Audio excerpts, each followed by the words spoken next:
Hello, everyone. We're going to go ahead and get started with the virtual event. I'd like to extend a warm welcome to all of you to NSLI Interactive's first virtual event of 2017, titled Diversity in Morocco. We're so happy you're able to join us today. My name is Signy, and I work for the NSLI Interactive team at Iron USA. This event will feature current academic year students on the National Security Language Initiative for Youth program in Rabat, Morocco. And we're also thrilled to welcome two YES alumni from Morocco to join in on the discussion. I'll just give a brief overview about how this event will go before turning it over to your speakers. We'll begin with presentations by the NSLI students, and then we'll go right into the question and answer session with you all. I'd like to direct your attention to the chat box in the lower right corner. Feel free to use this chat box throughout their presentations to ask questions, and then of course to use it during the Q&A. We'll monitor the chat box throughout the event, and if the speakers are not able to address your questions during their presentations, we'll circle back to them during the Q&A. And we'll close the event with a couple resources about the NSLI program to share with you all. I believe that's all I have to share on my end. So without further ado, I'd like to turn it over to the NSLI students. Okay, well, hello everyone, and thank you for joining us for this NSLI-Y Interactive webinar on diversity in Morocco. I know I speak for all of us in saying that we are very excited to discuss with you what has been one of the most rewarding aspects of our experience so far. So we'll begin with introductions. Hi everyone, my name is Catherine. I'm from North Carolina, and like Deja and Andrew, I am currently learning Arabic on the NSLI Academic Year program in Rabat, Morocco. In addition to foreign languages, I really enjoy art and social justice, and as part of my experience here, I am interning at Amnesty International Morocco, where I'm doing graphic design. In the future, I hope to get a degree in international relations and use my skills in Arabic to better the world. Hi everyone, I'm Andrew. I'm from Southwestern Connecticut, and in addition to studying Arabic here in Morocco, I teach English at a small foundation in the neighboring city of Saleh, as well as working my way through all of the exciting types of bread that Morocco has to offer, and I've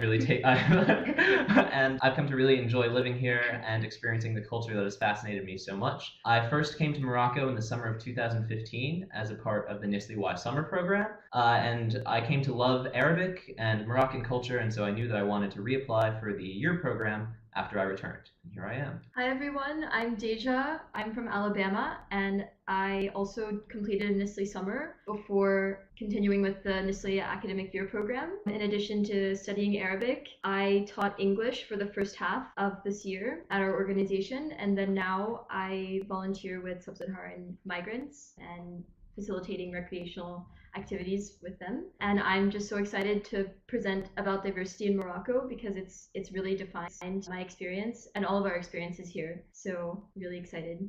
Hi everyone, so my name is Ali Jabari. I am a YES program alumni from Morocco, so from Rabat, and I was placed in Chicago, Illinois for the year 2015-2016.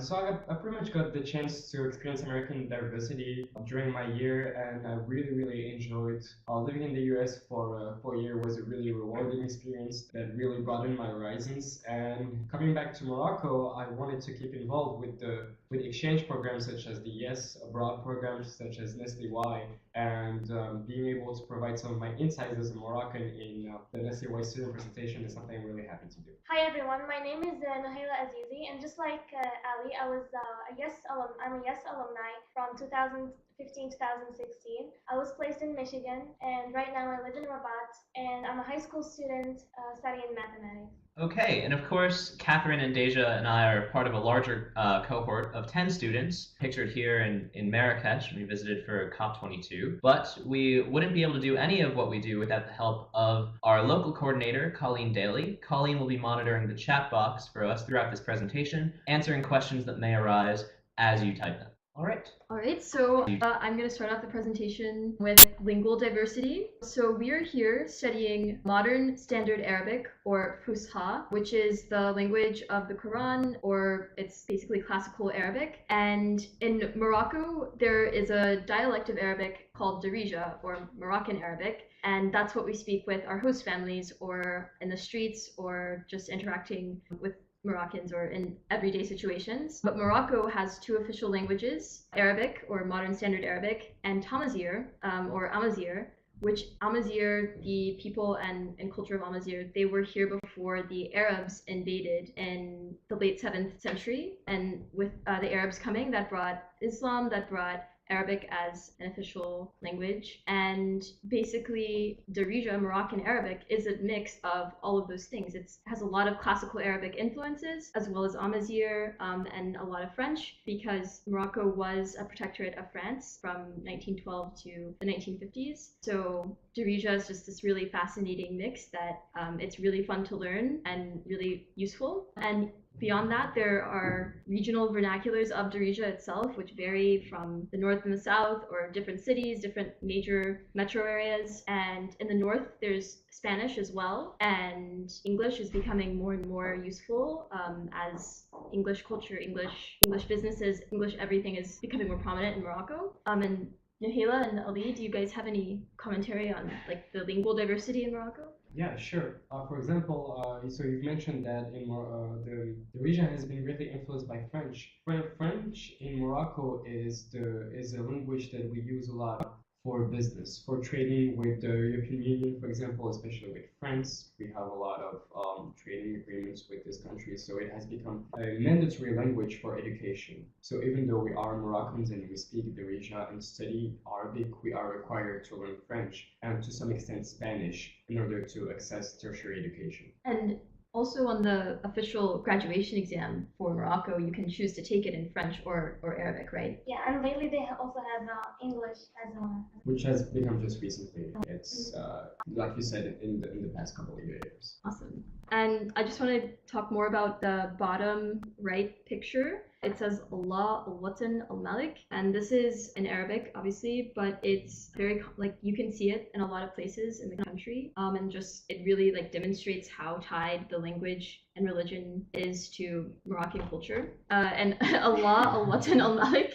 means God, country, king. Okay, and then demographic diversity, composition. So there are 33 million people in Morocco, or a lot over that, nearing 34 million. And basically 99% of the citizens of Morocco are Arab Amazigh. So they are Moroccan. But again, Amazigh, that comes into play because there are specific Amazigh communities, especially in central and south Morocco. And Amazigh means the free ones, or just really the native Moroccans, but again, 99% is just Arab Amazigh. And then the other 1% is basically anyone else. And when Andrew talks about religious diversity, the religious diversity really follows the ethnic diversity. So the other 1% also comprise the other 1% of religions. So there's a lot of correlation between that. And then beyond that, there are about 40,000 or more, maybe 50,000 regular migrants, a lot of which come from sub-Saharan Africa. And even though that doesn't seem like a lot compared with 33 million people in Morocco, it's a very visible population, and that has a lot of manifestations in different ways.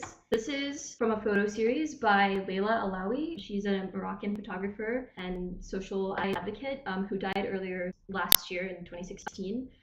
But she did this photo series because she wanted to photograph like Moroccans, or in every aspect of Moroccanness or Moroccan beings in their native or modern glories. And this is like different sartorial manifestations from like the mountains or from the south, really. And Moroccans are in every shade, every background. And so slavery did exist in Morocco, and that legacy survives to this day, mainly in the form of ganawa, which is music and poetry and dance, a mix of all of those that Black Moroccans created, similar to African American spirituals, to preserve their culture when they were brought to Morocco. And Ali, do you have any? You could.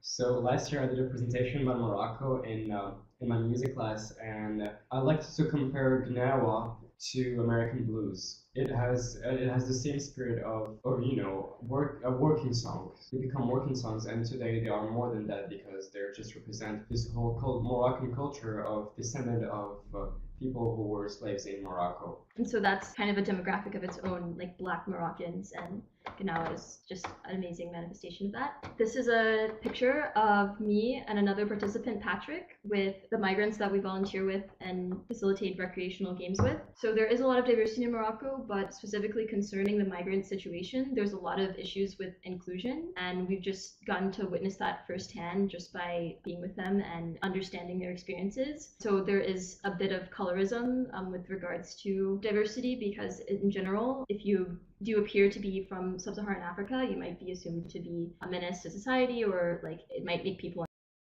even though there aren't that many migrants relative to the entire population, there's a visible presence, and sometimes that doesn't necessarily mean that society is as inclusive as it could be. And do you guys have any commentary on like the migrants and how that, like how people view them? Or Yeah, as you said, most of the migrants come to big cities, to Rabat, to Casablanca, and sometimes Morocco, for the past 20 years, was a country that was only a passage for migrants. They would stay here for a couple of months before eventually going to Europe. But now, and it has been more and more the fact that Morocco has become a country that receives migrants that stay long term in Morocco. And yeah, I think that's pretty much it. Okay, and then this last picture is me, Andrew, Catherine. We attended a Fulbright Alumni Association conference, and the topic was immigration, integration, and citizenship. And so with all of the demographic diversity, there is a lot of talk about how do we include and how do we go beyond diversity, how do we move towards inclusion, and that was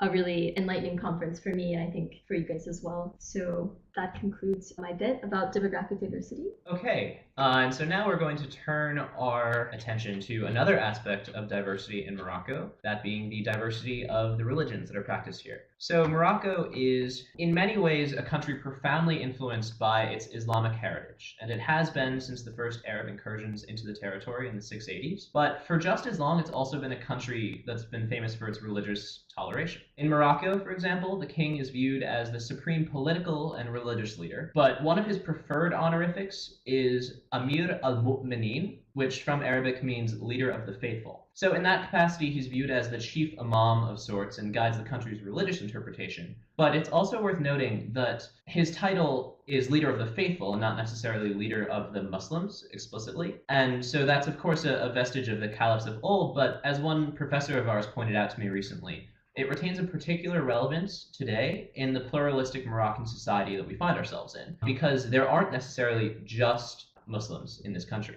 However, at current, the vast majority of Moroccans, about 99%, identify as Sunni Muslims, and Morocco adheres to a Maliki interpretation of Islam with a strong Sufi tradition, which we'll get into a little bit later. Within Morocco does reside a tiny minority of Shia Muslims, about 0.1% of the population, but they're very scattered throughout the country, and very little is known of their religious practices. What with the religion's dominance, Islam has a very acute effect on Moroccan society, and the leading political party in Morocco today is the Islamist Party of Justice and Development. However, it's worth noting that Islam in Morocco is in no way monolithic. Just as Morocco's interpretation of Islam would differ from a place like Pakistan or Saudi Arabia, practices generally differ from Muslim to Muslim within Morocco. Ali and Nuhaila, do you guys have any perspective on that, being Moroccan youth, and how you see that difference playing out? Yes, I think religious diversity in Morocco just takes me back to when I was in the US and I was living with a Christian host family, but they weren't really practicers of Christianity as like other friends of mine that went to church every Sunday or like had to say a specific prayer at dinner. I think that's just the same thing applies to Moroccans, and how each people just practice religion differently from other people. Some are regular practicers, and just some others are just taking it as a label to do good things. Great. So then one of the most significant ways that Morocco's practice of Islam differs from many other places in the Arab world is the popularity of Sufi mysticism. Sufism is the more spiritual strain of Islam, and it stresses a relationship with God that's moderated by saints, or wali, who take on the roles of both religious intercessors and role models. So this religious tradition, popular Islam, if you will, rose from the practices of Morocco's decentralized tribal populations in the country's rural areas, And many scholars trace the hierarchical relationship of Sufi Islam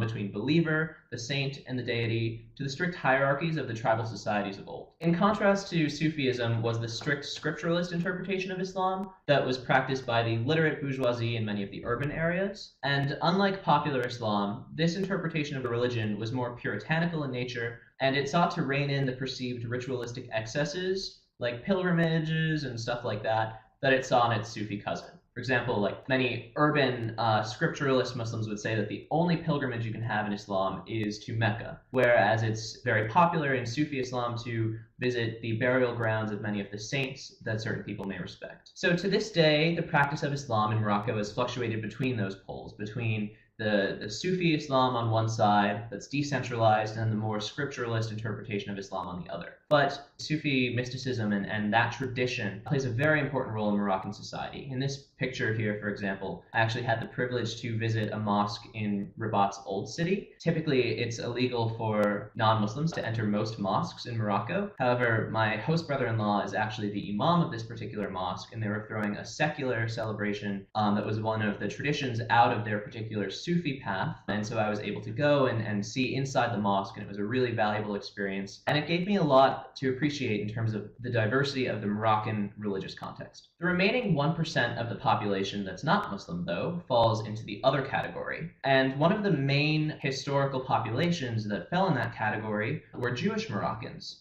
Morocco has a very long and very proud Jewish history, and though the Jewish population in Morocco is relatively small today, at its peak in the early 1940s, Moroccan Jews actually numbered more than 250,000. The first Jews emigrated to Morocco following the destruction of the Temple of Solomon, and they settled among the Amazigh populations throughout the country. Many more Jews emigrated to Morocco following their expulsion from Spain and later Portugal in the late 1400s. And ever since then, the Jewish community has lived peacefully among their predominantly Muslim neighbors, and they've been viewed as a very crucial part of Moroccan society. In fact, to this day, most cities around the country have an area referred to as the Mellah, which comes from the Arabic word for salt, and that's the Jewish quarter because many Jews in historical Morocco were salt traders, which was viewed as a very important role in a Moroccan city. So Morocco had been made a colonial possession of France in 1912, and it remained under the so-called protectorate until 1956 when it achieved its independence. And so, of course, World War II fell during that period, and the Resident General of Morocco decided to side with the Vichy's after France fell to the Nazis. Now, of course, in Vichy France, that government chose to align itself with the anti-Semitic policies that Germany had been propagating, and so the Resident General attempted to impose those policies in Morocco. However, King Mohammed V insistently rejected his demands to give up the Jewish population to the Holocaust and implement other anti-Semitic policies. And many Moroccans claim that when that French official demanded that the Moroccan Sultan surrender the Jews, he replied saying that there were no Jews in his country, only Moroccans. And so though that exact quote might be anachronistic, the kingdom's tenacious protection of its religious minority ought to demonstrate that Morocco's fervent commitment to interreligious toleration. So Morocco's Jewish community began to dwindle in number following the foundation of Israel in 1948. And one of the things that was driving that's only coming out today was an operation between Moroccans and the Jewish intelligence agency, Mossad. The two organizations cooperated on a covert operation called Operation Yashin, that allowed for Jews to emigrate to Israel if they so decided to, under the nose of the French, who had implemented strict controls on immigration.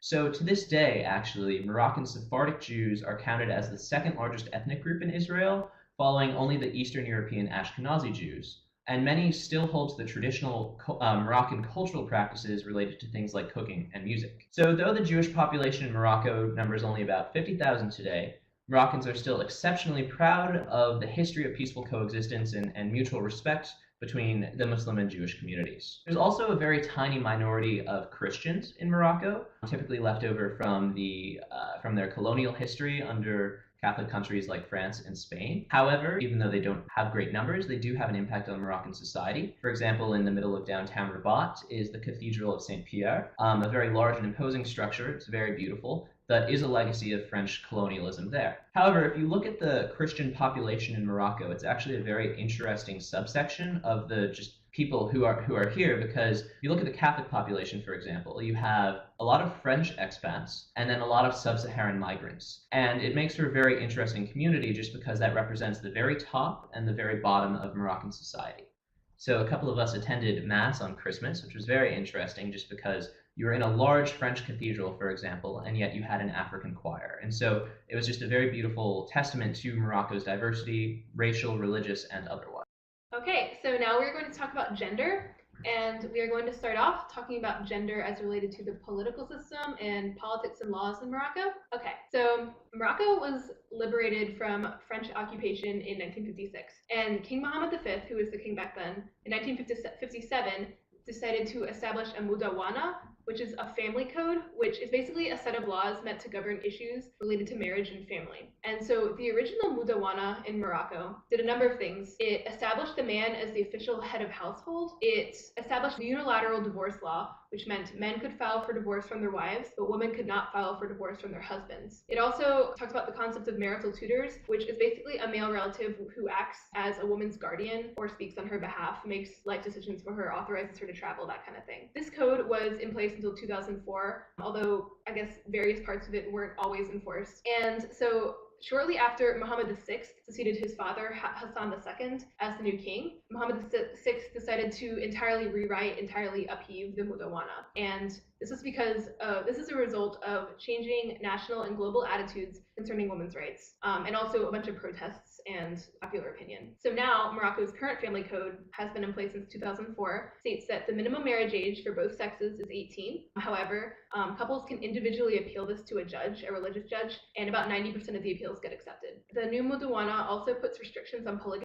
Polygamy is still legal in Morocco, but if a man desires to take a second wife, he has to get written permission from his first wife. Women also now have the right to file for divorce from their husbands. And also, in the eyes of the law, both spouses share equal responsibility for the family. There's no real gendered language about who is the head of the household, who gets to make decisions, that kind of thing. Also, in 2011, Morocco passed a new constitution by referendum, which guarantees women equal social, civil, political, environmental, and economic rights. But there is a question of what that really means. It is somewhat vague. In 2011, a law was also passed that reserves 1/3 of the seats in the lower house.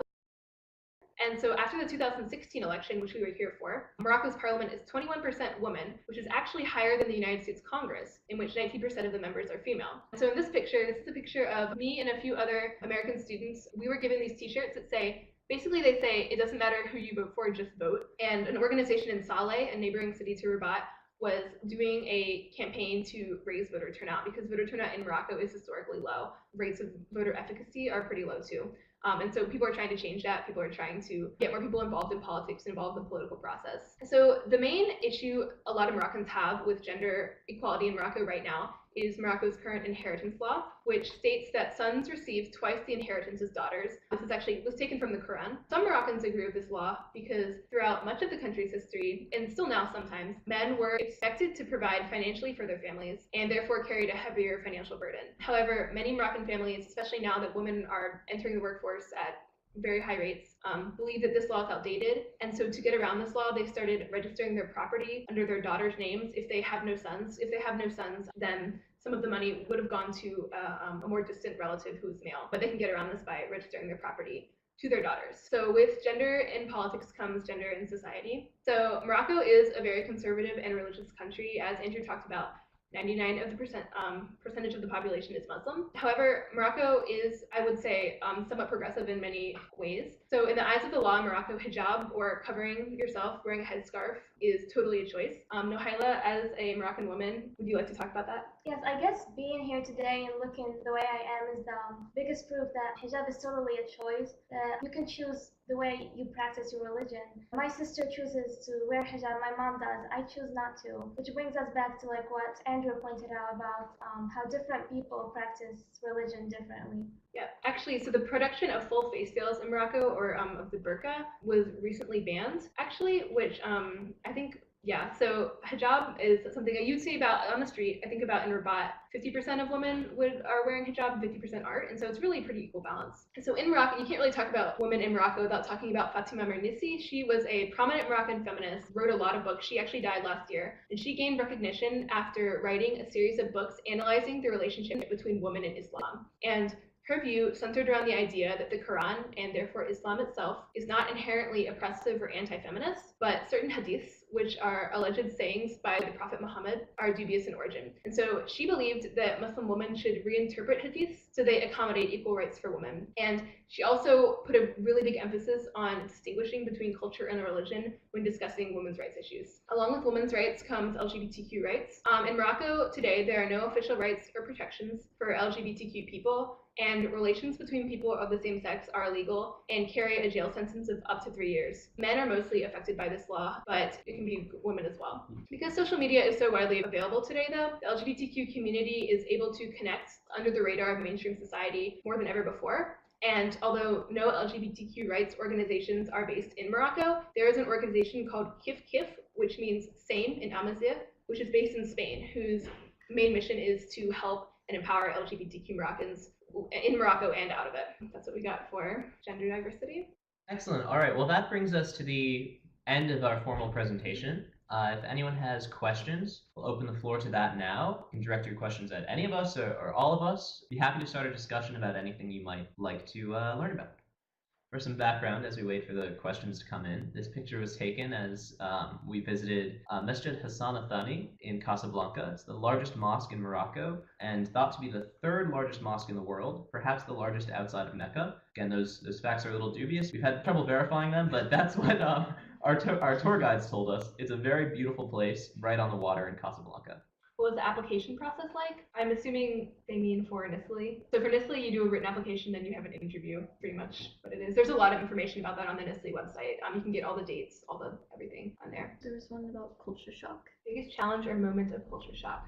You guys could talk about anyone want to anyone want to start off on that one? Sure. Yeah, I think one of my big moments of culture shock was a few weeks after I arrived. I actually had the privilege of attending my host brother's wedding in Morocco. It was a really excellent experience. There was so much to just see and observe.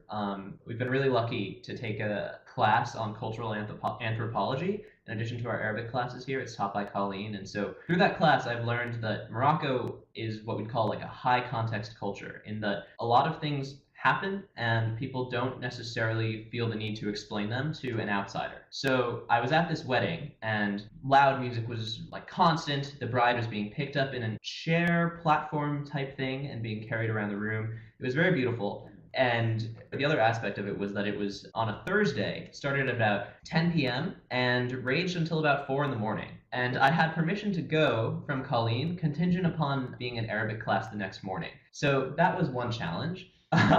But what really was the culture shock element of it for me was then afterwards, about a week or so, when I was then eating dinner with my host parents and my host brother and then his new wife. We were talking and the topic of my birthday came up and I mentioned that I just turned 19, and it was revealed to me that my new host sister-in-law was also 19, and that was just a very big shock to me that she and I were the same age and yet at so different points in our life. And it took me a while to get over the fact that I was having this incredible experience for the year and would then go back and go to college, and there were so many things that I wanted to study and see and do, and yet she had just entered into marriage. And I think I learned from that experience that just because we were on different paths in our life, like one wasn't necessarily better than the other. And I also had to perspective on what I thought, on what I was imposing on her own path, that she had been married and that the rest of her life I thought was essentially over, when in reality that was actually not true. So it was a very interesting experience in both being exposed to how a Moroccan wedding was, but then also all the cultural forces that were behind that wedding and behind the marital union of my host siblings. Our next question is, what is our favorite place we have visited so far? Okay, so for me, my favorite place I visited is when we went on an excursion to Marrakesh, and as part of that excursion we went to a small town called Sidi Fatma, and we got to climb a mountain, which was fun, and we also got to visit a women's rug cooperative in Sidi Fatma. So when you think of a Moroccan city, you often think of the old Medina, which is where like all sorts of handicrafts and goods are sold, but what a lot of people don't know is that a lot of the things in the Medina, most of the profit doesn't go to the artisans themselves, but to the middleman who buys the art from the artisans and transports it to the Medina and sells it to the people who sell stuff there. And so this cooperative is trying to sort of allow female artisans to reclaim their work and provide a livelihood for themselves by making rugs and by eliminating the middleman. And so it was a really interesting organization. We learned a lot about the history of it. a lot about the backlash the community or the people in the cooperative are actually facing as a result of it. And that was probably my favorite thing we've done so far. I definitely agree. That was a really lovely day. Yeah, Yeah. That was great. And visiting the mountains was so nice because, I mean, I forgot to mention this, but geographic diversity in Morocco is amazing as well. We live in Rabat, which is a coastal city, and there's cliffs, there's rocks. It's amazing. It's sunset. The ocean is right there. There's a nice breeze. But there's also the famous Sahara, the desert, in the south, as well as just amazing mountain ranges, and the Atlas, High Atlas, Middle Atlas, just amazing geographic diversity, and even the oases in the desert as well. Yeah, with regards to that. And you guys, what's your favorite area of Morocco, I guess? Yeah, as you said, Morocco is very diverse in geographic terms. You have the mountains with Ifrane where it snows, then you can get arid deserts, dune deserts. And I think my favorite time was when I went near the border with the southern border, and this place, so it's the dune desert, the Sahara desert, and there was absolutely no city nor any infrastructures, and there was miles around, and at night you could actually see the Milky Way from that place. So that was my moment where I said, wow, I really love this country. I think my favorite place in Morocco is northern Morocco. I think I have been to Chefchaouen this summer, and that's literally my favorite city so far. It's a blue city that's all painted blue, that's built on a small hill, which I think is really nice and really different. So the next question is about the economy and trends with technology in Morocco. This is a hard one. Yeah. I feel like you two will probably be better at answering this than we will. Yeah, well, economy. Morocco is still living a lot of agriculture. We have also some exports that are proper to Morocco, such as phosphate. That a lot of national business belong actually to the king, so they're national, and that way that a lot of currency from outside enters Morocco thanks to that infrastructures. Regarding technology, Morocco is really starting to invest a lot of money into renewable technology, especially solar. We have this huge mass of land, the Sahara can just be filled with solar panels. and people have understood that. And the fact that Morocco is so close to Europe makes it so that we can export this renewable energy to a really low price, and that I think that's what's going to be the future of Morocco. The largest solar panel farm is actually here in Morocco. It's called Noor 1, and Noor in Arabic is light. Yes. The NOR1 project is actually really interesting. We had the pleasure to visit COP22, the UN Conference on Climate Change, earlier in November, and they had a big exposition on what they were doing with solar technology. And the NOR project is really interesting in that Morocco is kind of trying all of these new experimental solar technologies that haven't really been put into practice anywhere else in the world. So NOR1, for example, as Ali was talking about, can actually even collect energy from the sun on cloudy days and at night because the solar panels are curved. Granted, I don't really know the science behind that, but it's pretty incredible. And there's another solar field that they're working on that has like a large tower in the middle and all of the solar panels spiraling out from that, and somehow it heats up a pillar of water in the tower, something like that. But Morocco is making a huge push for investment into renewable energy, and the king has said that by 2050 the country will be more than 50% reliant on renewable energy sources. We also got to meet with an organization, an NGO called Darcy Hamad, and basically what they do is really interesting. They have figured out a method. It's been implemented a few other places around the world, but it's not very common to harness clean drinking water from fog instead of from wells or from anything like that. And so they put this. It's very, very sustainable, and they put it into practice in a few villages where previously women in the village had to spend like up to 5 hours a day going and walking to get water from a source that was hours away from their homes. And so this new technology has empowered these women and allowed them to sort of maybe enter the workforce or spend their time doing something else than gathering water. Mm-hmm. And just even like bringing gender diversity into that, when it was first implemented, maybe it wasn't completely on the table, like how would this affect women specifically other than giving them more time. And what they shared with us is that actually, though it did free up like the time it took to fetch the water, it meant that this role that they played was now taken away. And so I think Morocco is also like taking more into consideration like gendered development and understanding that development can't be gender neutral. You really do have to consider like the diversity of your policies and who that affects. And Darcy Hamad like definitely has addressed that, and economic, social, political, everything. Oh, we should talk about the Fulbright conference, immigration, integration, and citizenship. Catherine, Andrew, and I all attended that conference, and wow, it was very, very perspective widening. Well, like it widened my perspective definitely. The first legislation for integrating, or especially like sub-Saharan migrants, integrating them into Moroccan society when they're not just going on to Europe, as Ali mentioned, like when they're actually staying, or anyone really is staying in Morocco and remaining and looking to become a citizen. That first legislation was in the early 2000s, but then in 2014 there were major reforms because it has been an issue that's gaining a lot of prominence. And again, it's a very visual issue. Like, what else did you guys take from the conference? Also, I mean, okay, so this isn't directly related to the content of the conference, but the lingual diversity of the conference was really interesting. Right. It was cool. It was in French and English, and also, I mean, Arabic discussions and things were taking place in Arabic.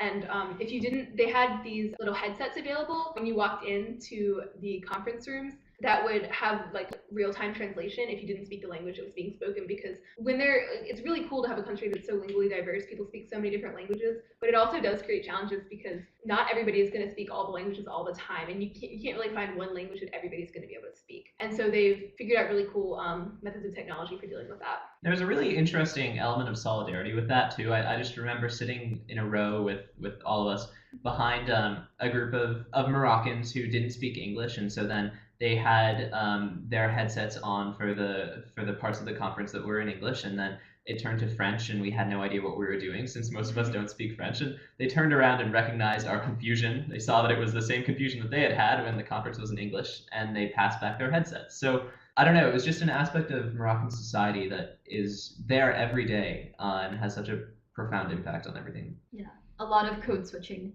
Yeah. And so is Morocco still closely tied to France? And what structures pull Morocco together with other neighboring African countries?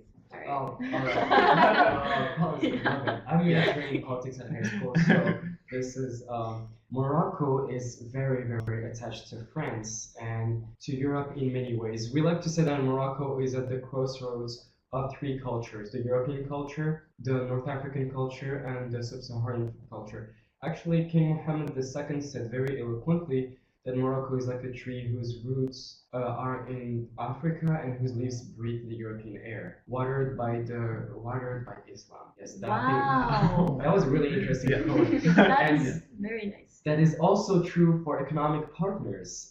Morocco has actually recently, in the past year, King Mohammed VI is actually starting to showcase Morocco in a lot of different African countries. I could give you the name of 10 countries that the king has been the past 3 months: Togo, the Democratic Republic of Congo, Cameroon, Senegal, all of these countries, because Morocco is aspiring to be the leading country of Africa, and it cannot be done if it doesn't enhance its efforts politically and economically with the continent. That being said, Morocco stays still very attached to Europe. The relations with Latin America are almost inexistent. They're cordial at most, diplomatic at most. Whereas with North America, with the United States, well, you guys are here, so you can. Yeah. I mean, there are a lot of cooperation regarding security. So yes, Morocco is also starting in the past few years to welcome a lot of investment from Oriental Asia. So mainly Japan and China are starting to invest a lot, and there are a lot of Japanese and Chinese expats in Morocco, and we benefit from this experience in local businesses here in Morocco. So for the most part of Moroccan history, it has been turned toward European economy as a way to supply it with cheap labor and with cheap resources. And now we're starting to be more and more globalized and have its own influence into Africa and Europe in general. And even the communications industry, like the telecom, Rock Telecom, Orange, the phone company. Yeah. Just even watching the Africa Cup or the Right.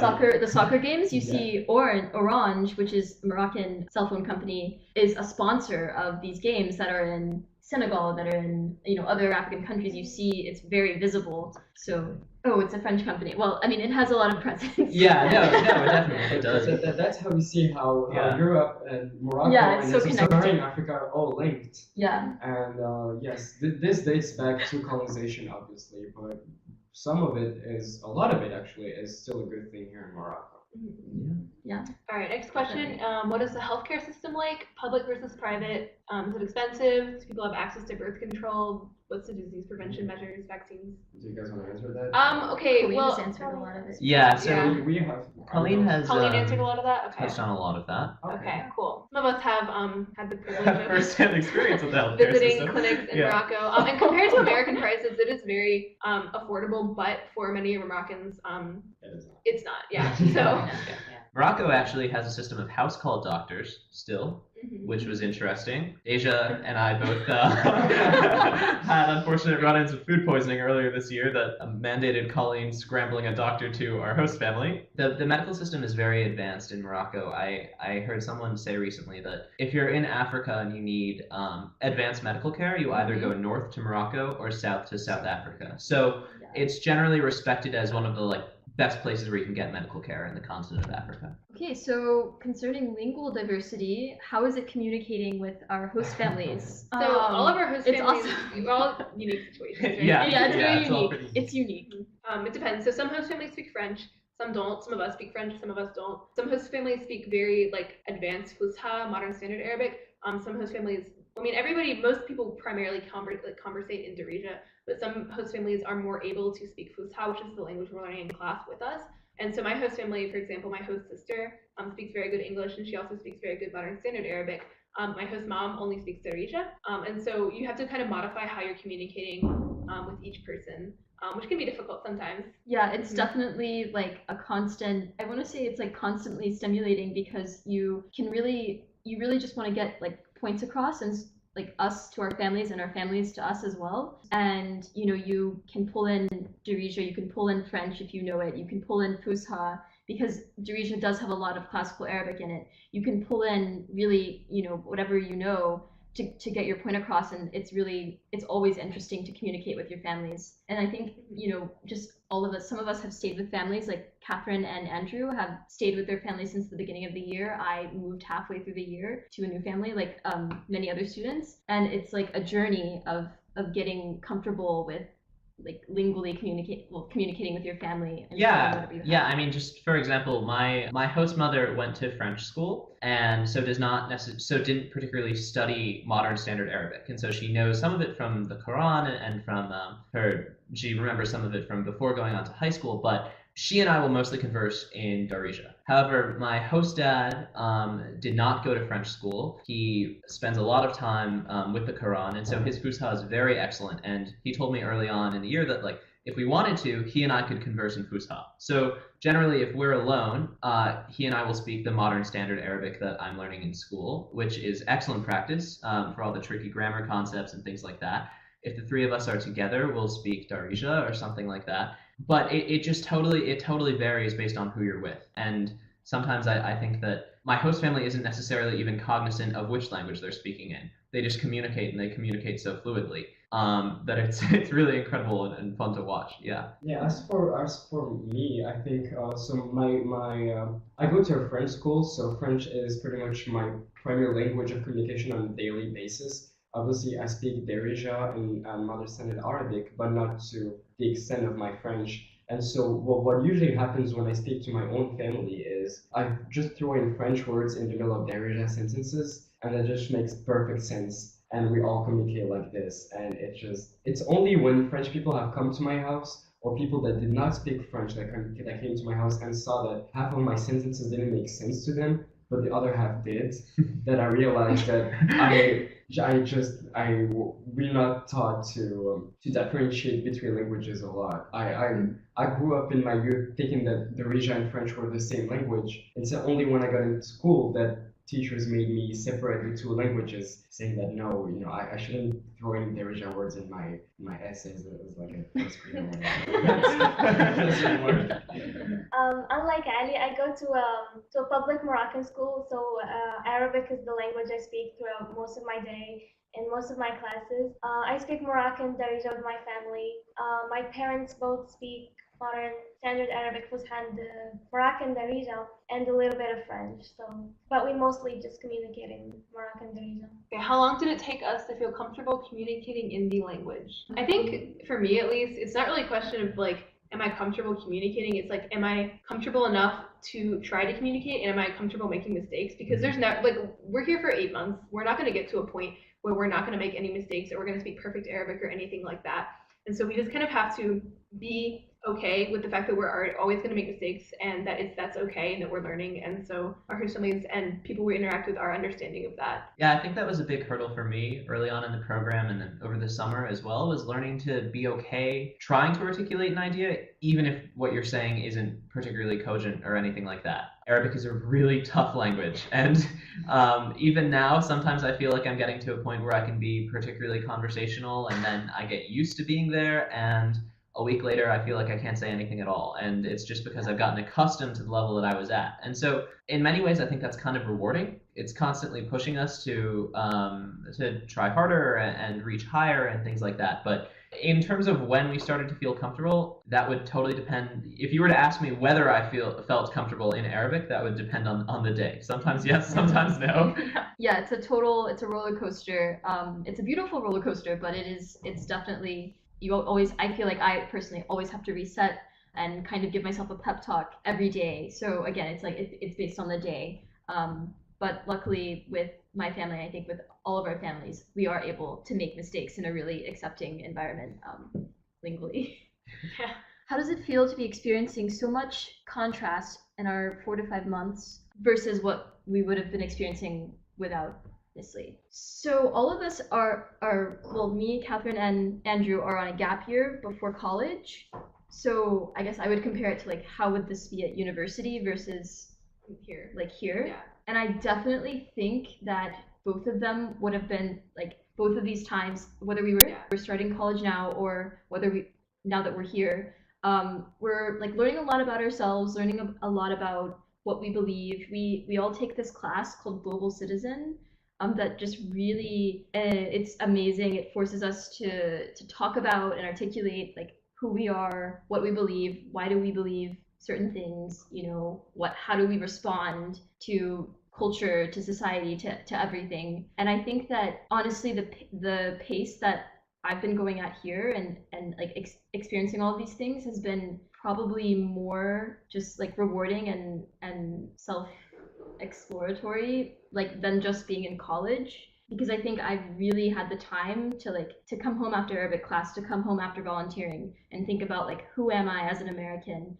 How is my experience defined by like who I am in my life? And that's been really nice because we don't have as many distractions with like a bunch of classes or like keeping up a GPA. It's really been about the cultural exchange and learning the language. Yeah, definitely. I think having taken some time before moving on to college, obviously I don't know this just yet because I'm not there, but will be really beneficial to me. I think I've been able to kind of take a step back and re-examine what it is that I want from my college experience and how it is that I want to go about doing that. I think so many of the experiences I've had this year that have been really rewarding have been things that I've just decided to like go for. Like, okay, I'll just shoot an email to that person and see what happens. And I think having almost deviated from the track of just going from straight to high school onto college has been really rewarding in teaching me that, so that hopefully when I go back to college, it'll be carrying on those experiences. Will we be continuing studying Arabic? Sure, yeah. Yes. If we want, we can take that into like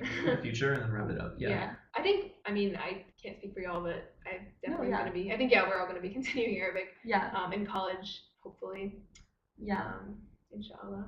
And I'm really interested in not just continuing with Fusha, but learning more dialects. So like ones from the Levant, like Jordanian Arabic, Lebanese Arabic, Egyptian Arabic, which is like also really useful. And I personally love learning Darija as well. So I think with that aspect, continuing Arabic to learn more of like on the street, being able to communicate more in Arabic, not just learning the grammar and vocabulary and stuff. Yeah, I mean, with respect to scope of what we've done so far, we're about halfway through our program as of a couple of days ago, and we had a quiz a few weeks back in one of our Arabic classes, and on the top was written Arabic 302. One of our friends had taken a college Arabic class before and was like, "Oh my gosh, we've done 6 semesters of Arabic in 4 months," and so I think this experience has been really really good in that we've been able to learn so much Arabic, and now like it's a tough language, but I know I definitely want to continue going with it just because we've invested so much and there's so much still to learn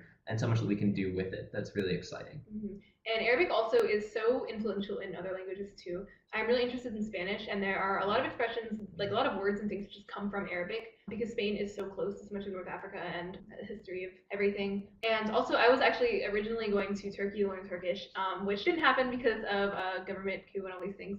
So, but like, it's really cool because like I'm seeing that like Arabic, like, if I do decide to learn Turkish in the future, I'm not sure if I will. Arabic will definitely help me with that, and I think it can help. It opens a lot of doors and helps to like a lot of other languages. It's kind of like just like the Middle East and like Thank you so North much, Africa region is sort of like in the middle of a lot of things. Like for Arabic is like that too.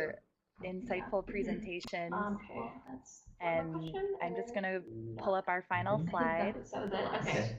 I think that's all the time we For those have, of but you thanks so remaining much in for the joining chat us, room, guys. just a couple We love NSLI talking about our resources we experiences wanted to here, so thanks for share. giving us the forum to do it. Yep. NSLI website that was shared in the chat box earlier, where you can find information on the NSLI program and how to apply, and then also the website for NSLI Interactive that features stories and multimedia from current students and alumni. And this is where we'll share the recording of the event in a few weeks. So once again, a big thank you to Deja, Andrew, and Catherine for your fascinating presentations, and to Ali and Nuhaila for your contributions as well. We're so thrilled you were able to join this event and share your perspectives on diversity in Morocco. Thank you everyone for attending. Bye.